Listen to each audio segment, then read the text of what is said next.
Guys रात को इतना ज़ोर ज़ोर से पानी हो रहा था और प्लस में पत्थर पानी भी हो रहा था और बादल भी बहुत ज़ोर ज़ोर से गरज रहा था। आप लोग देख सकते हैं इतना बड़ा बड़ा पत्थर पानी गिर रहा है, इससे भी बड़ा बड़ा गिर रहा था।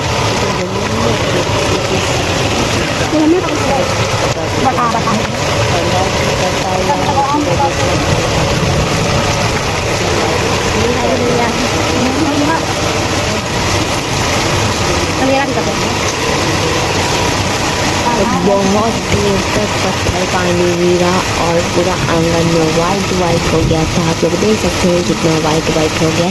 अंधेरा के कारण उतना पता नहीं चला, लेकिन बहुत गिरा था बहुत देर तक।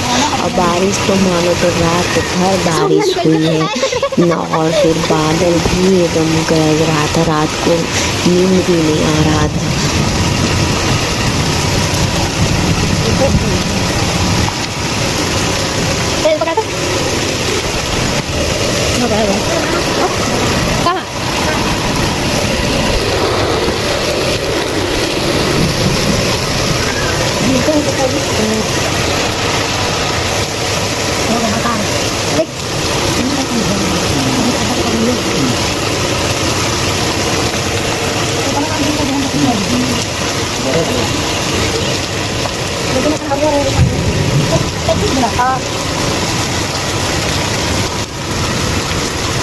वो देखो तो बड़ा बड़ा